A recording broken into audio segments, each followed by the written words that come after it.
नमस्कार, हमारे खास कार्यक्रम बिग डिबेट में आपका स्वागत है। मैं हूं आपके साथ विजेंद्र। आज हम बात करेंगे धर्म का सियासी पथ। मध्य प्रदेश में चुनाव नजदीक है, ऐसे में सभी दल बाबाओं के दरबार में हाजिरी लगाने में पीछे नहीं है। पक्ष विपक्ष दोनों ही बाबा को अपने क्षेत्र में कथा कराने का पूरा प्रयास कर रहे हैं। कहीं ना कहीं राजनीति के जानकार इसे वोट बैंक की राजनीति से जोड़कर देख रहे हैं। पहले ये रिपोर्ट देखिए, उसके बाद चर्चा की शुरुआत करेंगे। प्रदेश में इन दिनों धर्म के नाम पर सियासी तड़का देखने को मिल रहा है। कभी किसी मंत्री के क्षेत्र में बाबा सभा करते हैं तो कभी किसी विधायक के इलाके में बाबा का दरबार सजता है।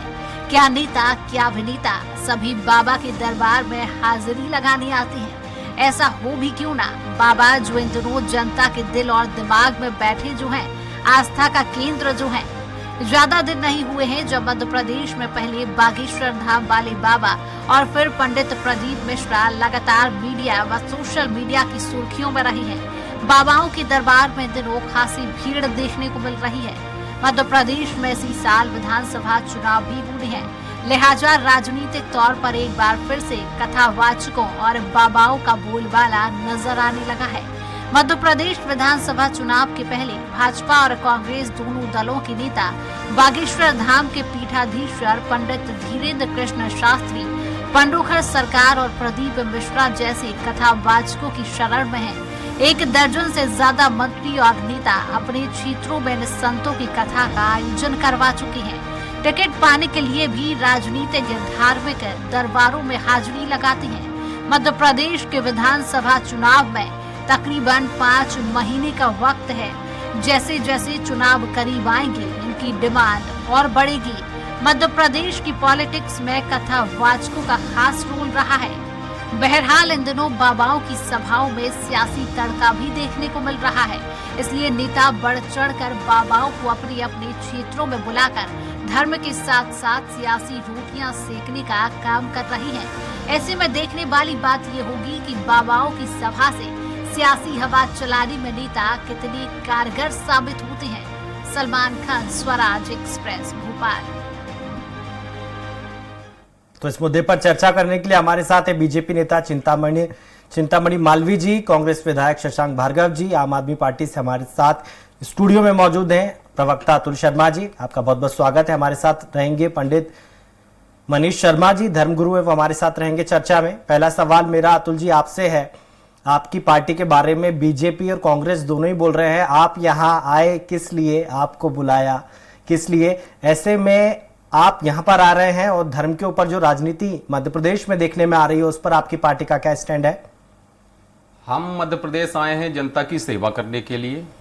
अपने दिल्ली मॉडल में जो सुविधाएं मिल रही हैं उसको मध्य प्रदेश की जनताओं को भी मिलना चाहिए, इसलिए हम मध्य प्रदेश में आए हैं। और धर्म की बात रही तो बीजेपी को चुनाव के समय ही धर्म की याद क्यों आती है जी? आम आदमी पार्टी सभी धर्मों का मान सम्मान करती है। धार्मिक कथाएं भी होनी चाहिए, अनुष्ठान भी होने चाहिए जी। लेकिन राजनीति को धर्म से परे रखकर हमें कुछ करना होगा। राजनीति का अर्थ जो है तो वो सीधे सीधे जनता की सेवा भाव से होना चाहिए। जनता का सामाजिक और आर्थिक स्तर सुधारने के लिए काम होना चाहिए। तो ऐसी राजनीति आम आदमी पार्टी करती है। इस समय आप देखेंगे कि शिक्षा, स्वास्थ्य, बेरोजगारी, महंगाई, पूरा देश परेशान है इन चीजों से। और कोई विकास की बात करने के लिए, विकास करने के लिए कोई पार्टियां आगे आती नहीं हैं जी, और धर्म को आगे ला देती हैं। जब अंत आता है तो डर की भावना आती है और उस समय भगवान की याद आती है। तो बीजेपी को यह पता चल गया है कि उसका अंत आ चुका है, तो अब वो धर्म के सहारे बैठ गई है। काम इन्होंने कुछ किया नहीं। अब दिल्ली में आप देखेंगे कि 37 साल कांग्रेस और बीजेपी दोनों का शासनकाल रहा जी। और उन्होंने शिक्षा पे क्या काम किया? केवल 2000 क्लासरूम्स बनाए।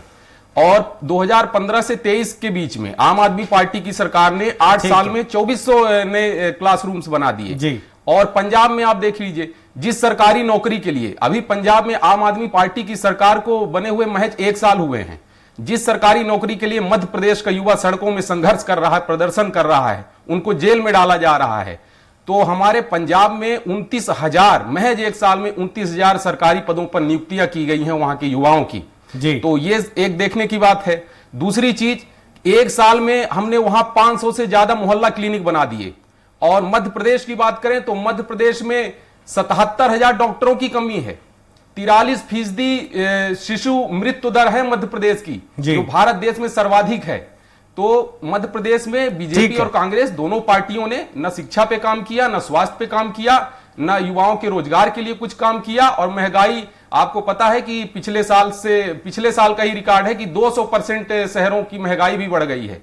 तो अब क्या है कि अब जनता को विकल्प मिल चुका है आम आदमी पार्टी का, विकास करने वाली पार्टी का, और हम यहां दमखम से लड़ने आए हैं, लड़ेंगे और सरकार बनाएंगे। हमारा व्यक्तिगत किसी से कोई झगड़ा नहीं है, न बीजेपी से न कांग्रेस से। हमको सिर्फ जनता जनार्दन से मतलब है और हम उनके लिए काम करेंगे। पर बीजेपी कांग्रेस तो कह रहे हैं कि आप वोट कटुआ पार्टी है, इससे ज्यादा कुछ भी नहीं। वोट कटुआ पार्टी तो देखिए, ये दिल्ली में भी बोलते थे और फिर पंजाब में भी बोले और फिर गुजरात में भी बोले, जहां हम 13% वोट शेयर लेके आ गए। पंजाब में हमारी सरकार बन गई।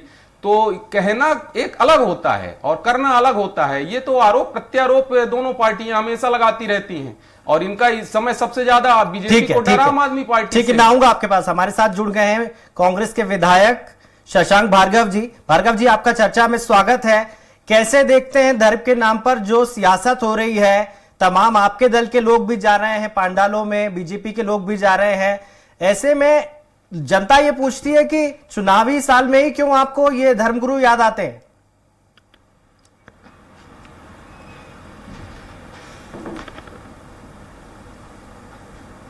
भार्गव जी,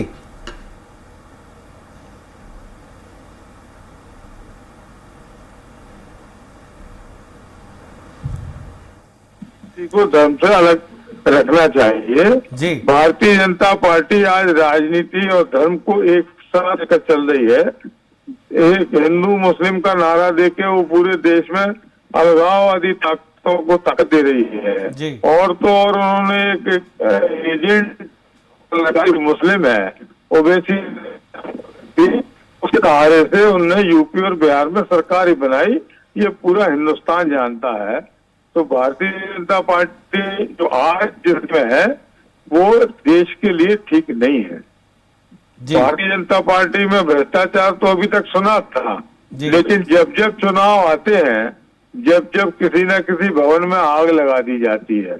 अभी आपने 3 दिन पहले देखा कि भोपाल में एक बड़े दफ्तर में आग लगी और भगवान की ऐसी कृपा रही कि कोई उसमें झुलसा भी नहीं, सिर्फ फाइलें और फर्नीचर ही जला। तो अपन इसे क्या समझे कि इतनी बड़ी बिल्डिंग में कोई हताहत नहीं हुआ, ये बड़ी भगवान की कृपा रही। लेकिन इस तरह से वो कांड ढंग से उससे साफ जाहिर होता है कि भारतीय जनता पार्टी अपने भ्रष्टाचार के सबूत छुपाना चाहती है। भार्गव जी, आप कह रहे हैं कि बीजेपी अलगाववाद की राजनीति करती है, लेकिन ये तमाम, चाहे पंडित प्रदीप मिश्रा जी हो, धीरेन्द्र शास्त्री जी हो, कमलनाथ जी तो खुद जा रहे हैं उनके दर पर, मुलाकात कर रहे हैं, उनसे आशीर्वाद ले रहे हैं। नहीं, मैंने कहा ना कि धार्मिक गुरुओं की हम इज्जत करते हैं। हम सनातनी परंपरा के लोग हैं, सनातनी धर्म को मानते हैं, लेकिन उसमें धर्मांता कहीं नहीं आना चाहिए। धार्मिक होना बहुत अच्छी बात है, लेकिन जो धर्मांता भारतीय जनता पार्टी लेके आती है, जिस तरह से प्रोजेक्ट करती है, जिस तरह से नारे लगाती है और लोगों को बरगलाने का काम करती है, भावना तो उनसे छलने का काम करती है धर्म के नाम पर, वो गलत है। ठीक है, धार्मिक होना बहुत अच्छी बात है और सभी को सब ठीक है। मैं आऊंगा आपके पास। हमारे साथ जुड़ गए बीजेपी नेता चिंतामणि मालवीय जी। मालवीय जी, आपकी पार्टी हमेशा 365 दिन धर्म के सहारे रहती है, कहीं ना कहीं कभी परहेज नहीं करती है, हिंदुत्व की बात करती है। लेकिन सुप्रीम कोर्ट ने मार्च में एक टिप्पणी की थी कि हेट स्पीच के मामले तब कम होंगे जब धर्म को राजनीति से अलग किया जाएगा। आपकी सरकार केंद्र में है सर, कोशिश करनी चाहिए धर्म को राजनीति से अलग रखने की। देखिए, धर्म को राजनीति से मिलाने का जहां तक सवाल है, तो ये भारतीय जनमानस तो इतना धार्मिक है कि उसका तो पहनना, उठना, बैठना सब कुछ धार्मिक है, लेकिन राजनीति में धर्म के आधार पर वोट मांगना ये गलत है। ऐसा भारतीय जनता पार्टी कभी नहीं करती। धर्म के आधार पर वोट मांगने का काम आज तक कांग्रेस आई है। इन्हीं के लोग टोपी लगा करके आज तक जाते रहे, जो रोजा अफ्तार में, लेकिन जब उनको लग गया कि भाई रोजा अफ्तार से वोट नहीं मिलेगा, तो आपको पिछले 5 साल से जी। कांग्रेस के नेता टोपी लगा करके रोजा अफ्तार में नहीं दिखते हैं, अब वो मंदिरों में दिखते हैं। तो आप स्वयं निष्कर्ष निकाल लीजिए कि धर्म की राजनीति कौन कर रहा है। वो नकली हिंदू बने हुए हैं, उनको हिंदुत्व से कोई लेना देना नहीं, जितना भी वो नुकसान कर सकते थे हिंदुओं का उन्होंने किया। और इन्हीं के नेता थे प्रधानमंत्री जिन्होंने कहा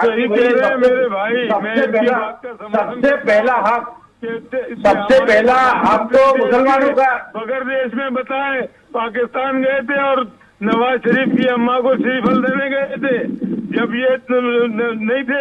अब हम लोग अगर टोपी लगा के चले जाएं तो हम मुसलमान हो जाते हैं, और अगर देश का प्रधानमंत्री बगैर बताए चला जाए तो वो हिंदू हो जाता है। मालवीय जी बात पूरी कीजिए अपनी। ये इस तरह तो नहीं हो पाएगा ना। देखिए क्या है कि कुल करके कांग्रेस को हिंदुत्व से कोई लेना देना नहीं है, उनको सत्ता से लेना देना है। देश का प्रधानमंत्री बगैर बताए पाकिस्तान नवाज शरीफ की अम्मा को आम देने जाता है तो कोई बात नहीं है। आप टोपी लगा के मजारों पे चादर चढ़ाने जाते हैं तो कोई बात नहीं है, आरोप कांग्रेस पे लगाते हैं, यही तो बात है। असली सुनना ही चाहते आप, इसलिए आप कह रहे हैं कि ऐसा नहीं हो पाएगा। मालवीय जी जवाब दीजिए। मुझे ऐसा लगता है कि डिसेंट वे में आप बीच में बोलने की कोई आवश्यकता नहीं, आप अपने तर्क रखिए। देखिए सबसे पहली बात है कि इन्हीं के प्रधानमंत्री थे जिन्होंने कहा था कि इस देश के संसाधनों पर सबसे पहला हक मुसलमानों का है। उसके बाद गुजरात में ये बात दोहराई गई, तो ये इसे कहते हैं कि धर्म की राजनीति करना। सारी मांगे आप देखिए कि मुसलमानों को खुश करने के लिए कर्नाटक में कहा कि बजरंग दल पे भी हम पाबंदी लगाएंगे, और बजरंग दली का नाम लेते रहे, लेकिन जैसे ही सत्ता में आए उन्होंने कांग्रेस की जो तो बजरंग दली बाबा ने आपको डंडिया कर्नाटक में वहां हत्या पे रोक हटाने का काम शुरू कर दिया। तो कांग्रेस जो है जितने आपके हिंदुओं के ठेकेदार हैं उन सब ने अपने दामाद मुसलमान चुन रखे हैं, और बात आप हिंदुत्व की करते हैं। मालवीय जी जवाब दीजिए सर। देखिए क्या है, ये संदर्भहीन बात है, जिसका क्या ये उसका व्यक्तिगत मैटर है जी। और व्यक्तिगत निर्णय नहीं है। जो भार्गव जी अपनी बारी में बोलिएगा सर। भार्गव जी वो पूरे अनुरोध है हिंदुस्तान में संस्कार देने की बात करता है, चाहे आपके मुरली मनोहर जोशी हो, नवाज शरीफ हो, जितने भी लोग हैं उनके दामाद कौन है ये आप जानते हैं, और बात हिंदुत्व की करते हैं और कांग्रेस को दोषी ठहराते हैं। मालवीय जी जी क्या कहना चाहेंगे? जो इस तरह की इसे तर्कहीनता कहते हैं। ये विषय से हटकर के बात हुई, अब आज बात हो रही है कि राजनीति में होना चाहिए। ये इस तरह इसी कांग्रेस यही करती है कि संदर्भ में बात नहीं करती, मुद्दों पर बात नहीं करती, उसे सिर्फ भटकाने का काम करती है। शशांक भाई ऐसे बीच में मत बोलिए। किसका ये तो मोदी मीडिया के आप डिबेट में नहीं बैठे, नहीं तो एंकर ही हमें उल्टा सवाल पूछने लगते। शशांक भाई ये विषय आप बीजेपी पे आरोप लगा रहे हैं, लेकिन आपकी पार्टी ने भी तो स्टैंड चेंज कर लिया है। आप भी तो सॉफ्ट हिंदुत्व की राजनीति कर रहे हैं। वो सही तो कह रहे हैं कि आप रोजा इफ्तार की जगह आप भी नर्मदा पूजन कर रहे हैं, जबलपुर से कैंपेन की शुरुआत कर रहे हैं, तो बीजेपी ने मजबूर कर दिया आपको। आप ले लीजिए शशांक भाई, आप राम मंदिर का मुद्दा ले लीजिए। सबसे पहले ताले किसने खुलवाए? हम ना सॉफ्ट हिंदुत्व की राजनीति करते हैं, ना मुस्लिम परस्तों की राजनीति करते हैं, हम सेकुलर की राजनीति करते हैं, सेकुलर लाना चाहते हैं। हम किसी भी जाति विशेष की राजनीति में कोई भरोसा कांग्रेस पार्टी नहीं रखती। जी मालवीय जी जवाब दीजिए। सबसे पहले राम मंदिर के ताले किसने खुलवाई? मालवीय जी से पूछ लीजिए। राम मंदिर बनाने के लिए विश्व हिंदू परिषद को कौन लेके आया? राजीव जी लेके आए। सुन लीजिए, जवाब तो सुन लीजिए वो क्या कह रहे हैं। उन्होंने कहा कि आप मंदिर का निर्माण करिए। ये तो बीच में इन्होंने जबरदस्ती जेल के और रामचलाओं का पूरे देश में जो काम किया, उससे इन्होंने हिंदू मुस्लिम में एक नई दिखाई पैदा कर दी। मालवीय जी शॉर्ट में जवाब दीजिए जी। देखिए ये जो हमारे जो भी मित्र है भार्गव जी पढ़ते लिखते हैं नहीं, मुझे बताइए कि ये जब ताले खुलवाए गए उसके पहले शाहबानो प्रकरण हुआ था। शाहबानो प्रकरण में जो सुप्रीम कोर्ट का आदेश अपनी जानकारी ठीक कर रहे हैं, मंदिर के ताले खुलने के बाद शाहबानो प्रकरण हुआ। भाई साहब मैं तो कम पढ़ा लिखा हूँ, लेकिन मोदी जी जैसी डिग्रियां नहीं बताया करता अपनी।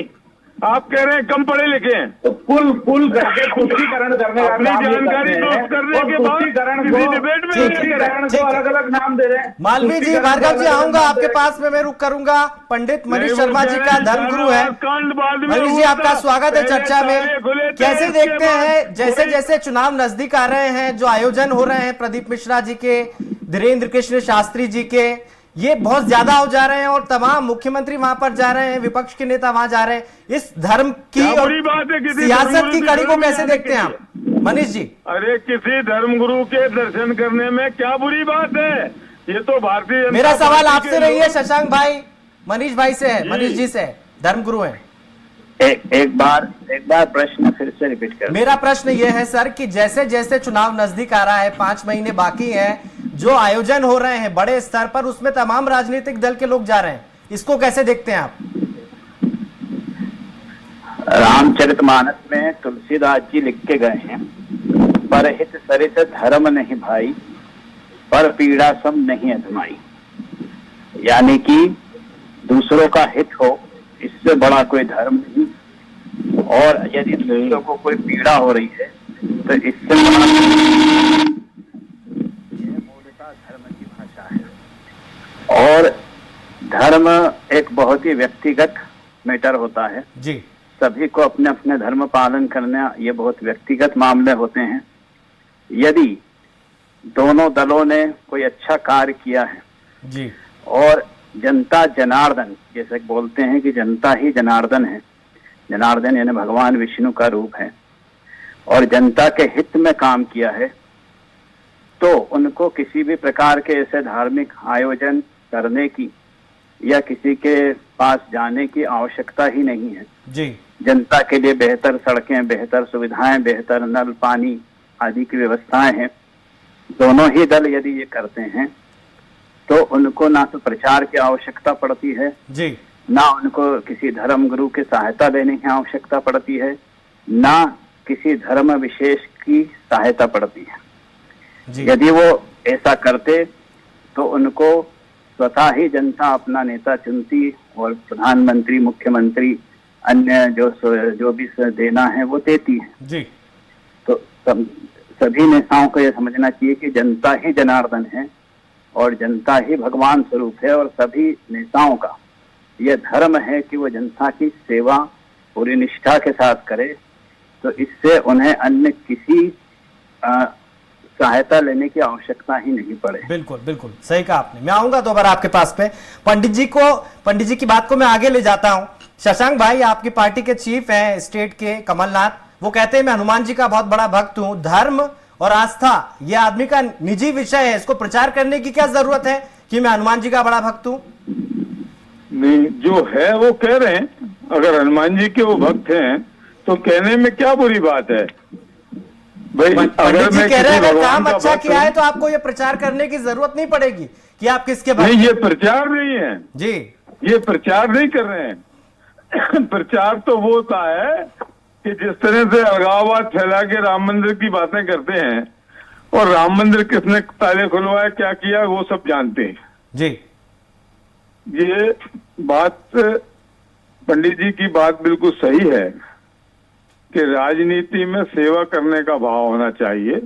मैं उनकी बात से इत्तेफाक रखता हूं, जी, और ठीक। लोग राजनीति में सेवा करने के लिए आते थे और अभी भी कुछ लोग आते ठीक है। हैं, लेकिन जब से ये भारतीय जनता पार्टी का सिनेरियो हिंदुस्तान में आया है, ठीक है, जब से राजनीति इन लोगों ने धंधा बना लिया है, जी, और उसके कई उदाहरण आपके सामने। अभी महालोक जो हमारे उज्जैन में बना है, जी, उसमें भी अभी आपने देखा किस कदर भ्रष्टाचार हुआ। 1 लाख की मूर्ति के 40-40 लाख रुपए के बिल लगी।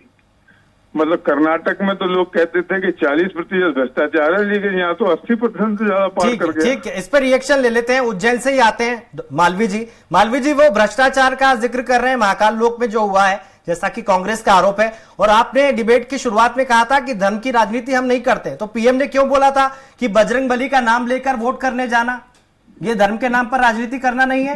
देखिए, वो प्रतिक्रिया थी क्योंकि कांग्रेस बजरंग बली को बीच में ला रही थी, बीजेपी नहीं लाई। कांग्रेस ने कहा कि हम बजरंग दल पर बैन लगाएंगे। कहाँ बजरंग दल, कहाँ पीएफआई, कई दंगों के जिम्मेदार, कई हत्याओं के जिम्मेदार पीएफआई, जो जिसके तार इंटरनेशनल जुड़े हुए हैं, अंतरराष्ट्रीय आतंकवादी संगठन का जो एक तरह से चेहरा था, उससे जब बजरंग दल की तुलना की तब ये बात आई, तो ये प्रतिक्रिया थी। दूसरी बात, जहां तक भ्रष्टाचार की है, कि कांग्रेस के लोग यदि भ्रष्टाचार करते हैं तो ये बहुत भ्रष्टाचार की बात करते हैं तो बहुत हास्यास्पद है। जिनकी सरकार 10 लाख करोड़ के भ्रष्टाचार में सत्ता से बाहर कर दी गई हो, जिनसे कई लोग भ्रष्टाचार के कारण जेल गए हो, आज भी जिनके राष्ट्रीय अध्यक्ष और उपाध्यक्ष और तमाम लोगों पर आज भी केसेस चल रहे हैं, पूरा गांधी परिवार जमानत पर है। और इसके अतिरिक्त 15 महीने जब यहाँ सरकार रही, वो 15 महीने की सरकार सबको पता है कि किस तरह भ्रष्टाचार में आकर से डूबी हुई थी, और लोगों ने त्रस्त होकर के उस दिन खुशियां मनाई जिस दिन कांग्रेस की सरकार गई।